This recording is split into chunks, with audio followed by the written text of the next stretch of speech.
Well, good morning. I'm Jagender Rana. The topic for our discussion today is bailment, Bailor, and Bailey. Bailment, Bailor, and Bailey.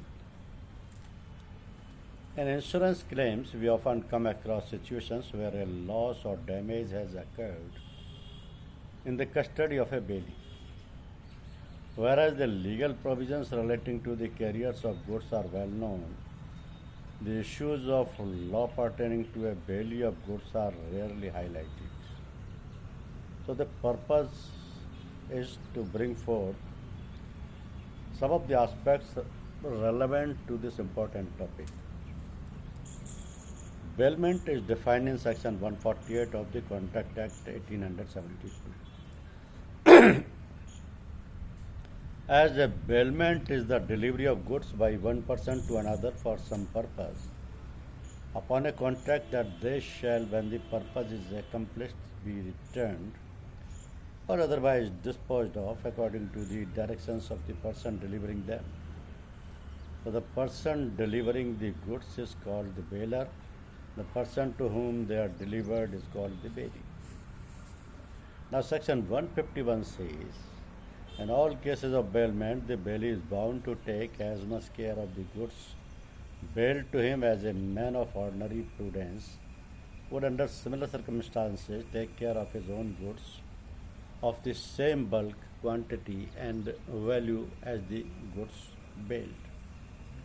Section 152 says the bailee in the absence of any special contract is not responsible for the loss, destruction or deterioration of the things bailed if he had taken the amount of care care of it described in Section 151. Now Section 161 says, if by the fault of the bailee the goods are not returned, delivered or tendered at the proper time, he is responsible for any loss, destruction or deterioration of the goods from the debtor. Thus it can be fairly said that the linchpin in deciding the responsibility of the bailee and any loss or damage would be the concept of lack of ordinary diligence or negligence. It would be hence worthwhile to take a closer look at this concept. Now, ordinary diligence and negligence, it depends upon the concept, exceptions or defense against negligence and onus of proof. The concept says it is clear from the Contract Act provisions that ordinary diligence has to be observed by the bailee while dealing with the goods in the custody. So the meaning of ordinary diligence as given by Pollock and Mullah is as follow.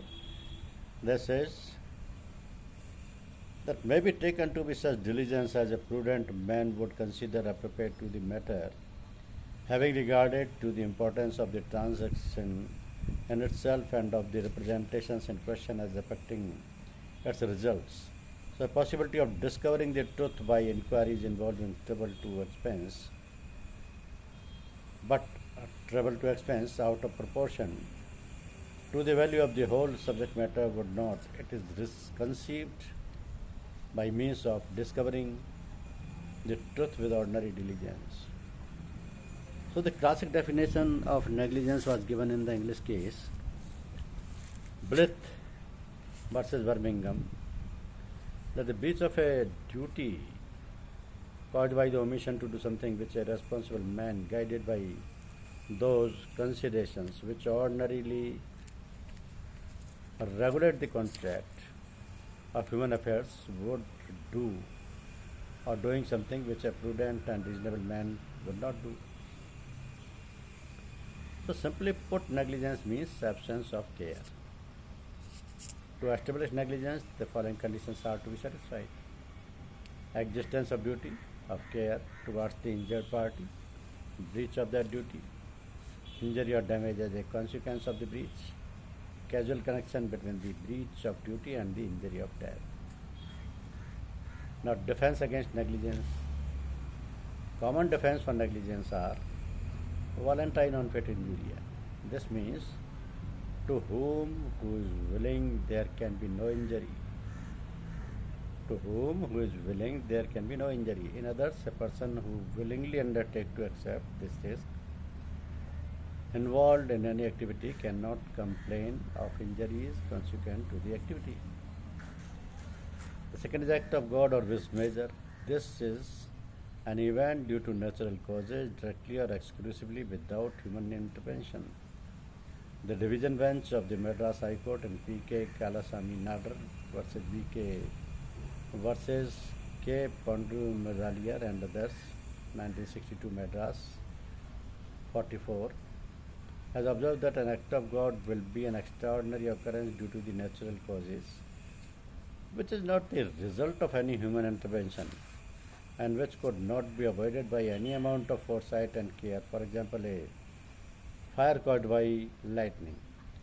Hence, it would be erroneous to urge that all accidents beyond the control of man should be considered as act of God. Then the inevitable accidents. An inevitable accident is an accident which occurs in spite of the exercise of the ordinary care and caution. It may be interesting to refer to the decision of the apex court in Mintu v. Mehta versus Balakrishna Ramachandra, 1977 ACJ 118, where it was stipulated that the owner of the motor vehicle is not liable if the accident is due to latent defect which is not discoverable by reasonable care.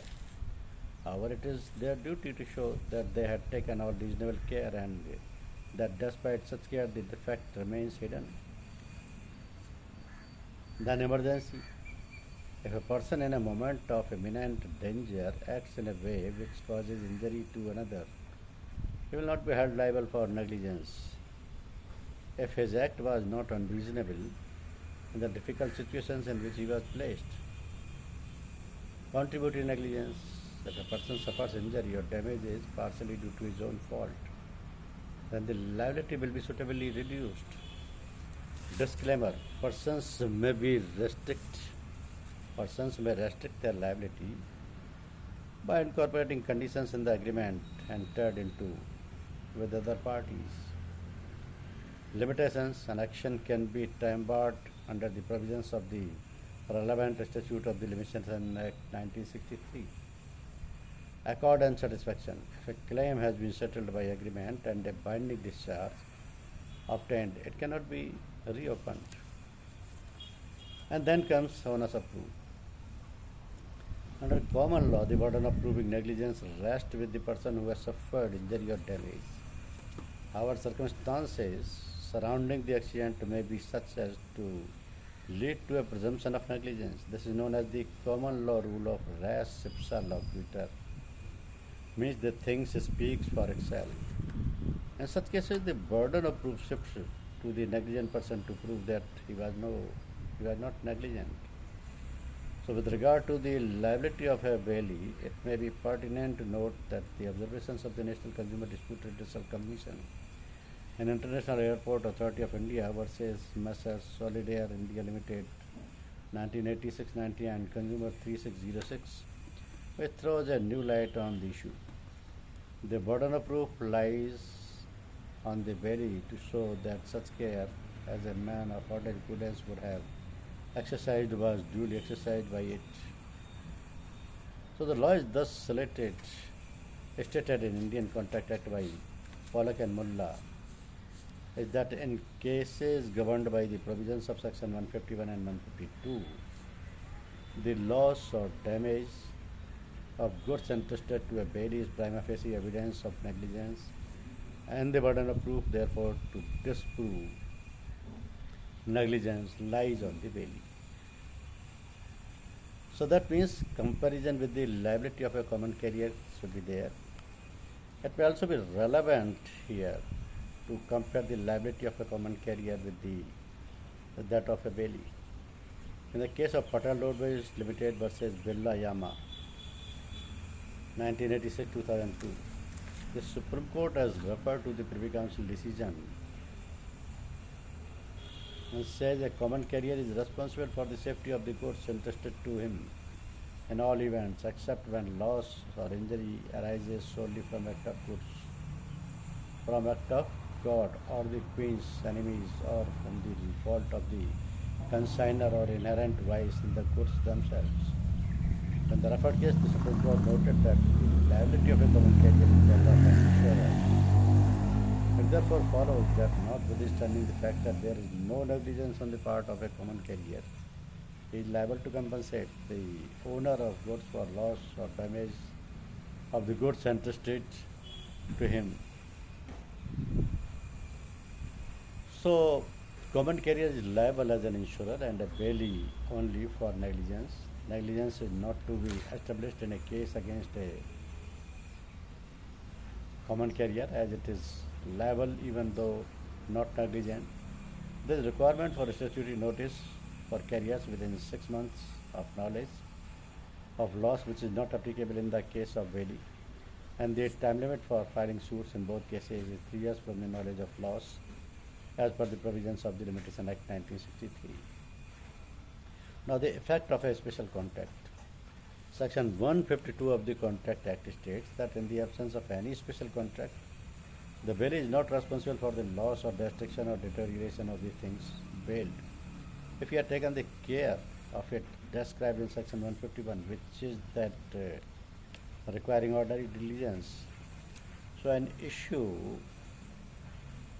this section additionally throws up is that arising in the event of a special contract between the bailor and bailee, the legal position on this issue can be considered in the light of following observations of the Supreme Court.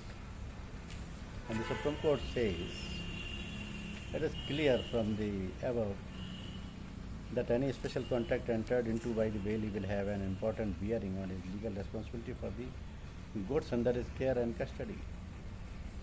Now, insurable interest of a bailee. An interesting aspect which has been the topic of the legal debate is regarding the insurable interest of the bailee in the property of others held in custody. In this respect, we may quote from the McGreevray on insurance law at page 328, where the matter is dealt with at length. The words held by him in trust or on commission cover the goods entrusted to him and insure them both in respect of his own personal interest to be indemnified against any liability to the owner in the event of their loss or damage, and also in respect of the owner's general proprietary interest.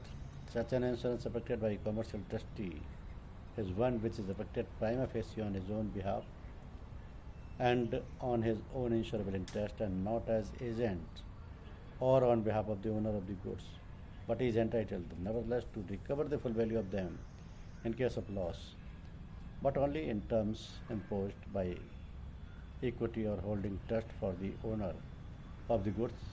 Any surplus in the amount received over and above what is necessary indemnified in respect of the lien and liability. So, it is important to understand that what is insurable under a policy is both the lien of the special property of the bailee as well as his liability as the trustee to the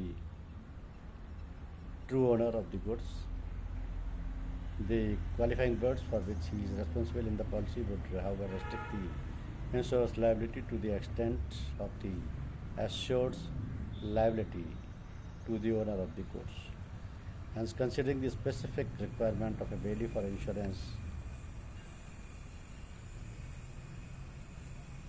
could the insurers work out a customized product for bailee akin to the carrier's liability policy for transporters? A point to ponder for the insurance industry. Thank you. Thank you very much.